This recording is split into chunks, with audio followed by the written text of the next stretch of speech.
வணக்கம். Welcome back to கேன்ச் with Raji Mahesh channel. நான் உங்கள் ராஜி. எல்லாருமே எப்படி இருக்கீங்க? ஐ ஹோப் எல்லாருமே நல்லா இருப்பீங்க நினைக்கிறேன். நானும் ரொம்ப நல்லா இருக்கேன். இந்த வீடியோ ரொம்பவே ஒரு இன்ட்ரெஸ்டிங்கான வீடியோவா இருக்கும். ஸோ வீடியோவை ஸ்கிப் பண்ணாம பாருங்க. இந்த வீடியோல நம்ம என்ன பார்க்க போறோம்னா, நம்ம வீட்டுல நம்ம பூஜைகள் பண்ணது, நம்ம கோயிலுக்கு போனது, அதுவும் இல்லாம பங்குனி ஏன் கொண்டாடுகிறோம்னு சொல்லி சில விஷயம் எனக்கு தெரிஞ்சதை நான் சொல்றேன். ஸோ லேட் பண்ணாம வீடியோக்குள்ள போலாமா? வாங்க.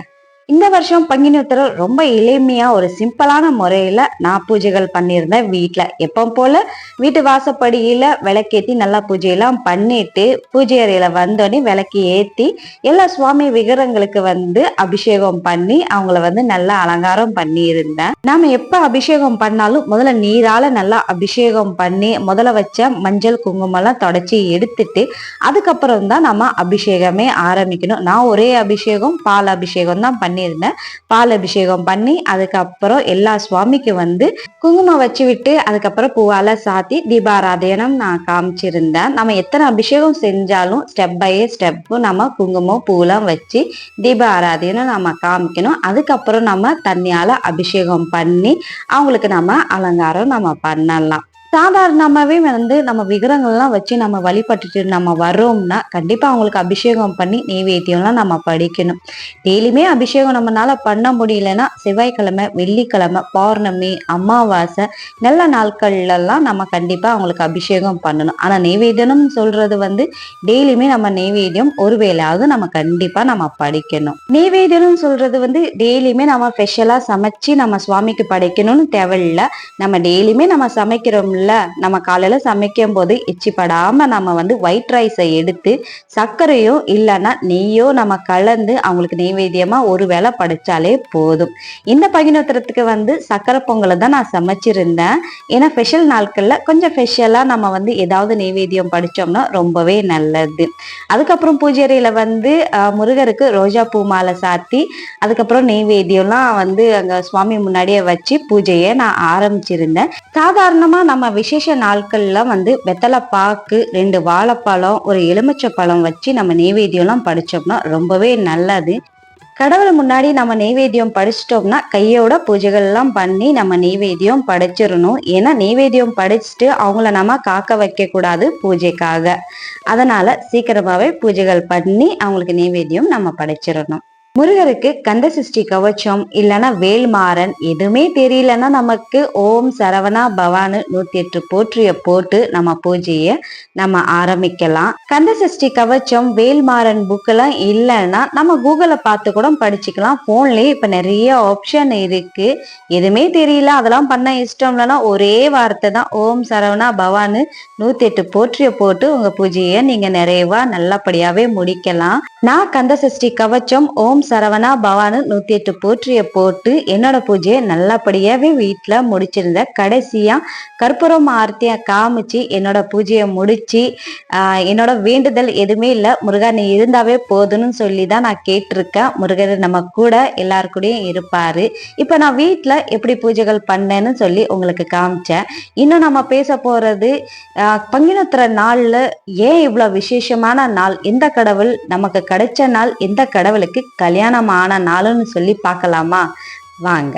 இந்த பங்குனி நாள ஒரு பிரம்மாண்ட கல்யாணம் விரதம் நாளுன்னு நம்ம சொல்லலாம். நான் எதுக்காக சொல்றேன்னு இப்ப இந்த வீடியோல சொல்றேன். சிவனுக்கும் பார்வதிக்கும் கல்யாணம் ஆகி மீனாட்சி சுந்தரேசா வடிவு எடுத்த நாளும் இந்த பங்குனி நாள் தான். அது மட்டும் இல்லைங்க, ஸ்ரீரங்க பெருமாளுக்கும் ஆண்டாள் தேவிக்கும் கல்யாணமான நாளும் தான் இந்த பங்குனி உத்திரம். நம்ம எல்லாரோட முருக பெருமாளுக்கும் தேவியான தேவிக்கும் கல்யாணமான நாள் இந்த பங்குனி உத்திரம் நாள். அது மட்டும் இல்லைங்க, ராமருக்கும் சீதை தேவிக்கும் கல்யாணமான நாள். மேல் லோகத்தை ஆட்சி செய்யறது இந்திரனுக்கும் இந்திராணிக்கும் கல்யாணமான நாளும் இந்த நாள் தான். அது மட்டும் இல்லைங்க, சந்திரனுக்கும் 27 நட்சத்திரம் கூட கல்யாணமான நாளும் இந்த நாள் தான். ஜனக்கு ராஜாவுக்கு சீதை தேவி பூமியில கிடைச்ச நாளும் இந்த நாள் தான். நம்ம ஐயப்ப சுவாமி பந்தளத்து ராஜாவுக்கு கிடைச்ச நாளும் இந்த நாள் தான். எனக்கும் உங்களுக்கும் ரொம்ப பிடிச்ச மகாலட்சுமி தாயார் பிறந்த நாளும் இன்னைக்கு தான். நம்ம நந்திக்கும் சூரகிக்கும் கல்யாணமான நாளும் இந்த நாள் தான். நம்ம மகாலட்சுமி தாயார் விஷ்ணு மார்புல போய் உக்காந்த நாளும் இந்த நாள் தான். நம்ம எல்லாருமே படிச்ச கடவுளுக்கு கல்யாணமான நாளும் இந்த நாள் தான். நமக்கு கடவுள் கிடைச்ச நாளும் இந்த நாள் தான். அதனாலதான் இத கல்யாணம் விரதம் நாளுன்னு சொல்றது. அதுவும் இல்லாம பாத்தீங்கன்னா மாதத்திலே கடைசி மாதம் இந்த பங்குனி மாதம். நட்சத்திரத்திலேயே கடைசி நட்சத்திரம் பார்த்தோம்னா உத்திர நட்சத்திரம். இது ரெண்டுமே சேர்ந்து வர்றது தான் பங்குனி உத்திரம்னு சொல்லி கொண்டாடப்படுகிறது. இந்த சிறப்பான நாள்ல முருகன் கோயிலுக்கு இல்லைன்னா சிவன் கோயிலுக்கு போய் கல்யாணம் ஆனவங்க அவங்க கல்யாண வாழ்க்கை நல்லா இருக்கணும்னு சொல்லி வேண்டிக்கிட்டு விளக்கு போட்டுட்டு வந்தோம்னா ரொம்பவே நல்லது. அதே மாதிரி கல்யாணம் ஆளாம இருக்கிறவங்களுக்கு சீக்கிரமாவே ஒரு வாழ்க்கை அமையணும்னு முருகர் கோயிலுக்கு போய் விளக்கு போட்டு முருகருக்கு மாலை வாங்கி கொடுத்துட்டு வந்தோம்னா சீக்கிரமாவே ஒரு நல்ல வாழ்க்கை அமையணும்னு சொல்லி ஒரு ஐதீகமா இருக்கு. அப்புறம் இன்னொரு விஷயம் சொல்ல நினைக்கிறேன். என்னன்னா விசேஷ நாட்கள்ல நம்ம பெரிய பெரிய கோயிலுக்கு போய் முருகரை பார்க்கணும்னு சொல்லி நம்ம எல்லாருக்குமே ஆசை இருக்கும். ஆனா அந்த கூட்டத்துல நம்ம போய் நின்று நிதானமா பார்க்கவே முடியாது. சில பேர் பார்க்காமயே வீட்டுக்கு வந்துருவாங்க. அதனால இந்த மாதிரி விசேஷ நாட்கள்ல நம்ம வீட்டு பக்கத்துல இருக்கிற முருகர் கோயிலுக்கு போய் அவரை பார்த்து விளக்கு போட்டுட்டு நம்மளால முடிஞ்சது நம்ம செஞ்சுட்டு அவரை நிம்மதியா நம்ம பார்த்துட்டு வந்தோம்னா கண்டிப்பா முருகர் எல்லா இடத்துலயும் இருக்காரு. அதனால பெரிய கோயில் தான் இருக்காருன்னு நினைக்காதீங்க. நானும் எங்க வீட்டு இருக்கிற பக்கத்து கோயில்ல தான் நான் போனேன். எங்க வீட்டுல இருந்து ஒரு 10 நிமிஷம் தூரத்துல தான் இந்த கோயில் இருக்கு. அங்கேயும் கூட்டம் இருந்தது. ஆனா நின்று நிதானமா நான் பார்த்துட்டு வந்தேன். வீட்டுல பூஜையெல்லாம் பண்ணிட்டு அதுக்கப்புறம் முருகர் கோயிலுக்கு தான் நான் போயிருந்தேன். பங்குனத்திரத்துக்கு ஒரு வாரம் முன்னாடியே கொடி ஏத்துற விசேஷம் நடக்கும். நம்ம கொடி எப்படி ஏத்துறோமோ விசேஷமா அந்த கொடியை இறக்கும் போதும் அவ்வளவு விசேஷமா நடக்கும். இந்த கொடியை ஏத்தும் போதும் சரி இறக்கும் போதும் சரி நம்ம பார்த்தோம்னா ரொம்பவே நல்லது. இந்த வாட்டி பங்குனத்திரத்துக்கு என்னால விரதம் வைக்க முடியல. கொஞ்சம் ஹெல்த் இஷ்யூ இருக்கு. டேப்லெட் எல்லாம் சாப்பிட்டுட்டு இருக்கிறதுனால ஸ்கிப் பண்ண முடியாததுனால விரதம் வைக்கல. முருகருக்கு எல்லாமே தெரியும். முருகர் அதுவும் இல்லாம நம்மளை வருத்திக்கிட்டு நாம விரதம் வச்சோம்னா அவருக்கு ரொம்ப கஷ்டம் சேரும். முருகருக்கு அந்த கஷ்டம் நான் கொடுக்கணும்னு நான் நினைக்கல. அதனால நான் விரதம் வைக்கல. முருகரை பார்த்து நல்லா தரிசனம் பண்ணிட்டு அன்னதானம் நான் சாப்பிட்டுட்டு வந்தேன்.